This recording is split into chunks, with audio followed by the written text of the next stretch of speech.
Kolluru వెలుమలలో best flat కోసం చూస్తున్నారా? రాధేశ్ కైనే ఎంచుకోండి. రామ్ గోపాల్ వర్మ గారు ఈ మధ్య కాలంలో రాజకీయ చిత్ర సన్యాసం చేస్తున్నాను అనేటువంటిది బాగా అనౌన్స్ చేశారు.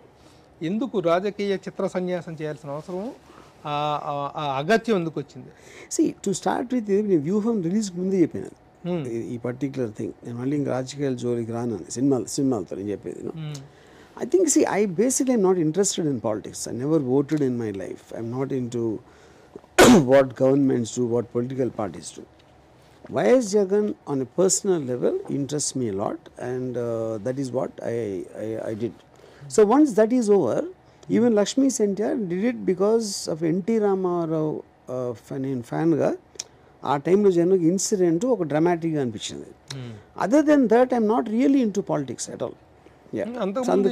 రంగా కానీ Ranga not a political film, revenge drama. Rakta Charitra Vangaveeti is a revenge drama. I never thought of it as a political film.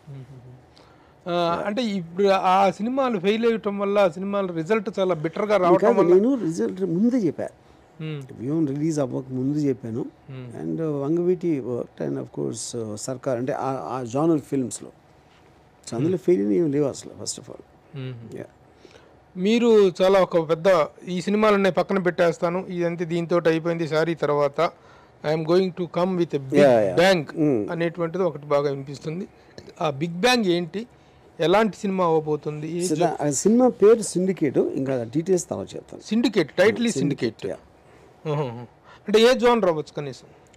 It be thriller. It will thriller అంటే మీరు ఇంకోటి కూడా అన్నారు, it will be international release ఉంటుంది, చాలా భారీ స్థాయి సినిమా ఉంటుంది. భారీ in the sense of casting or in the sense of I would say in every which way. More than anything else, it is the very idea of the film in terms of what it deals with.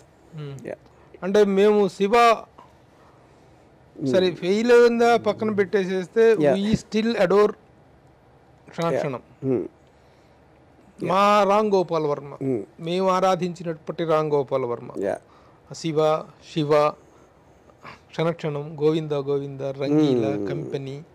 ఈ టైంలో మేము ఒక డైరెక్షన్కే ఒక role మోడల్గా మేము భావించి ఆరాధించినటువంటి రామ్ గోపాల్ వర్మని మళ్ళీ ఈ తరంలో ఈ ఇన్నింగ్స్లో చూడొచ్చు అంటారా? డెఫినెట్లీ. అది నేను నాకు చేసుకున్న ప్రామిస్ నేను ఎవరికి చేయట్లా, నాకు చేసుకున్నది. దాని తర్వాత కాలమే చెప్తుంది. అది చెయ్యాలంటే మీరు చాలా చాలా పనులు మానుకోవాలిగా. తిక్క పనులు, స్టేట్మెంట్లు, పిచ్చి స్టేట్మెంట్లు, పిచ్చి పిచ్చి పనులు, హీరోయిన్ల కాలు నాకటాలు, అమ్మాయిల కాలు నాకటాలు, ఇట్లాంటి చాలా చేస్తున్నారు. అవన్నీ చేయకుండా అదే చెప్తున్నా. నా సినిమాలు బాగాలేకపోవటానికి కారణం ఏవి కాదు మీరు చెప్పేది, అక్కడ కరెక్ట్గా ఉంటాయి. అది లేదు కాబట్టి వీటి గురించి మాట్లాడుతున్నారు.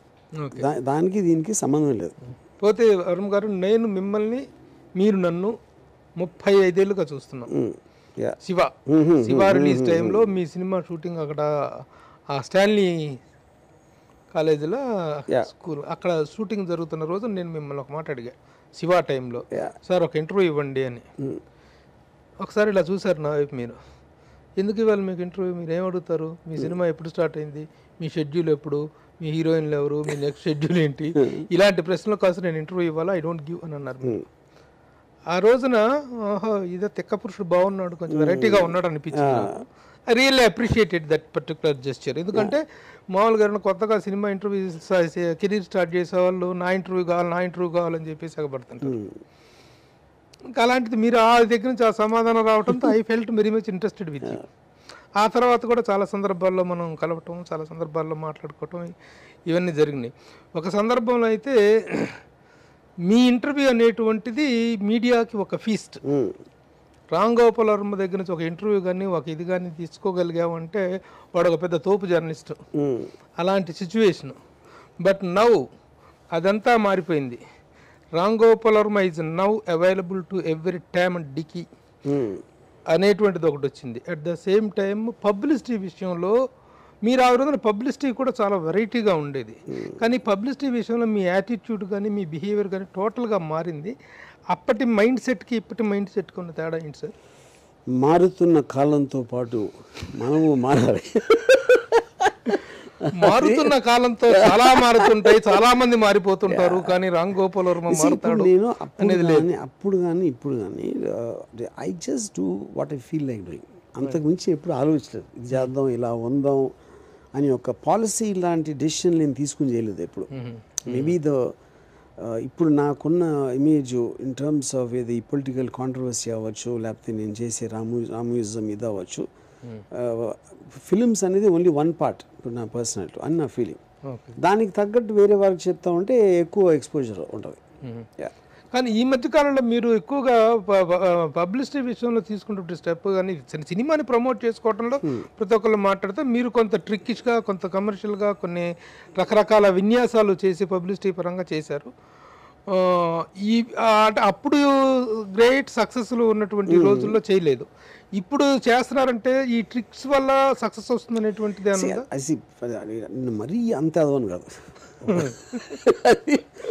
సో ద పాయింట్ ఈస్ అది అన్నిట్లో they're all different facets of my personality. When I am tweeting something about international thing or a local thing or I am doing some philosophical episodes or whatever, they are different facets of my personality. Okay. So I am not doing all of them as a film director. That's only one part of it. Film director అంటే only when it comes to promotion. Release అప్పుడు చేస్తాను. Okay.